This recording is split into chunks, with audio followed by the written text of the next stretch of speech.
Please like the video and share it so that it reaches many more people and you get sawaba, or rewards from Allah.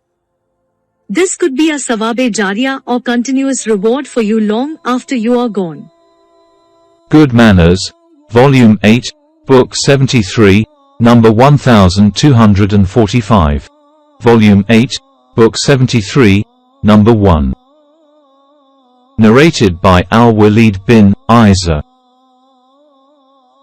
I heard Abi Amra ash-Shaybani saying, the owner of this house. He pointed to Abdullah's house, said, I asked the Prophet, which deed is loved most by Allah?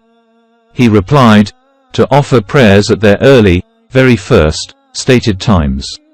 Abdullah asked, what is the next, in goodness? The Prophet said, to be good and dutiful to one's parents. Abdullah asked, what is the next, in goodness? The Prophet said, to participate in jihad for Allah's cause. Abdullah added, the Prophet narrated to me these three things, and if I had asked more, he would have told me more. Volume 8, Book 73, Number 2.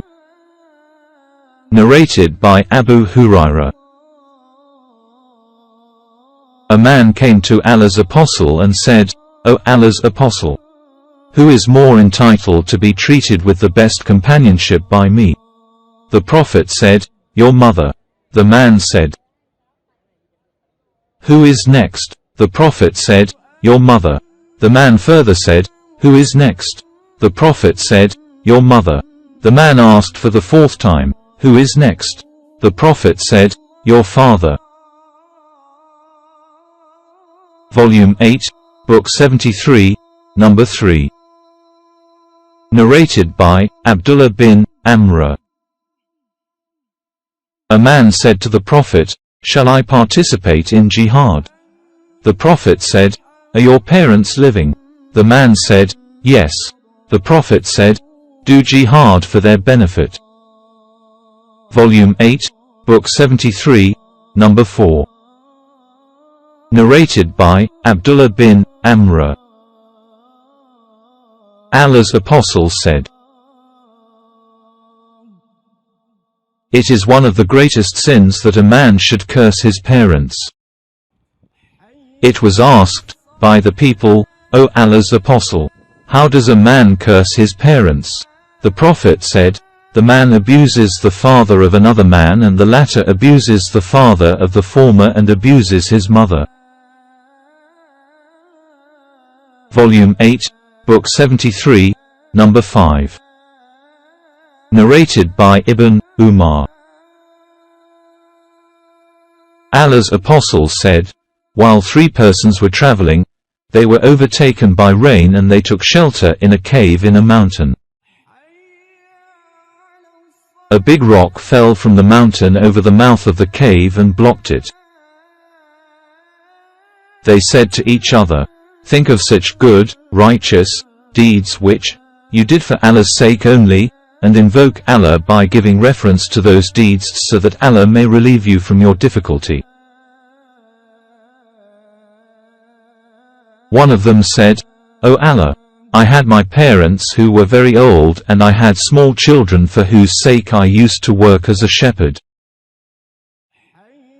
When I returned to them at night and milked the sheep, I used to start giving the milk to my parents first before giving to my children. And one day I went far away in search of a grazing place for my sheep, and didn't return home till late at night and found that my parents had slept.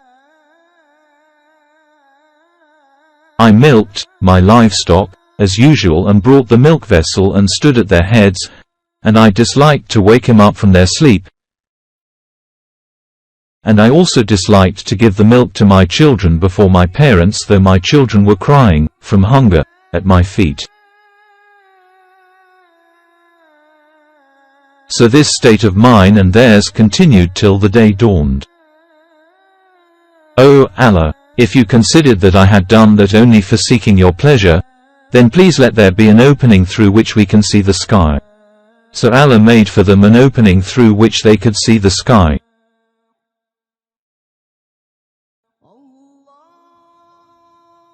Then the second person said, "O Allah, I had a she-cousin whom I loved as much as a passionate man loves a woman. I tried to seduce her but she refused till I paid her 100 dinars, so I worked hard till I collected 100 dinars and went to her with that, but when I sat in between her legs, to have sexual intercourse with her, she said, 'O Allah's slave, be afraid of Allah, do not deflower me except legally, by marriage contract.' So I left her. O Allah, if you considered that I had done that only for seeking your pleasure, then please let the rock move a little to have a wider opening." So Allah shifted that rock to make the opening wider for them.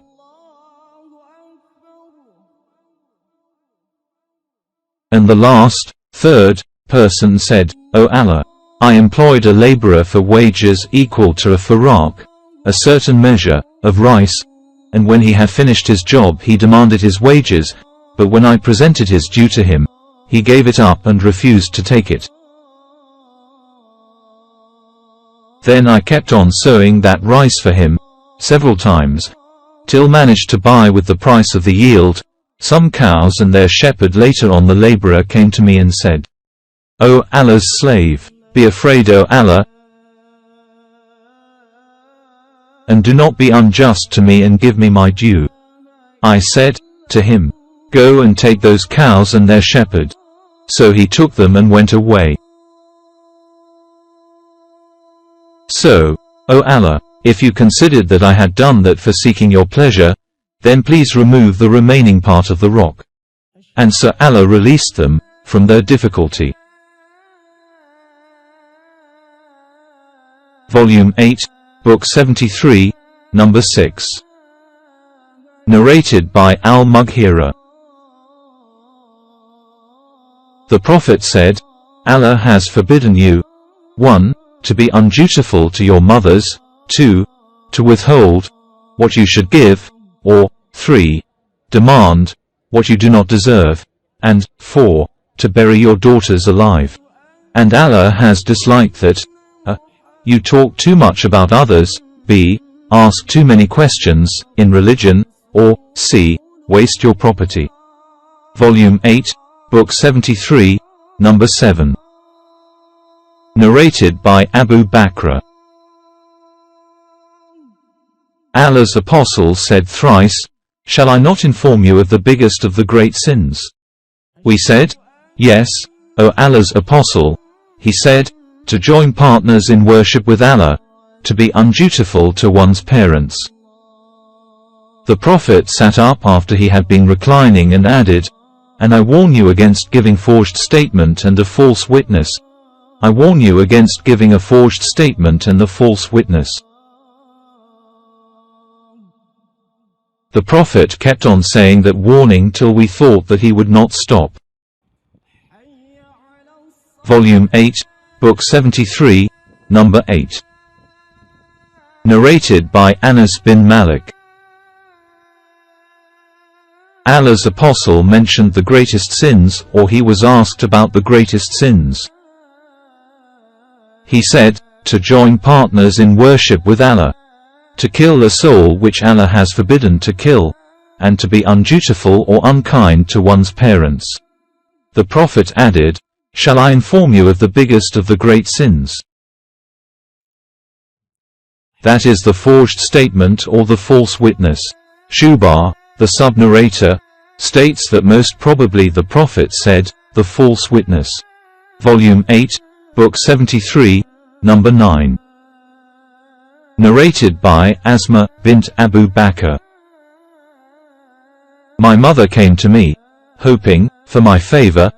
During the lifetime of the Prophet, asked the Prophet, "May I treat her kindly?" He replied, "Yes." Ibn Uyayna said, "Then Allah revealed, Allah forbids you not with regards to those who fought not against you because of religion, and drove you not out from your homes,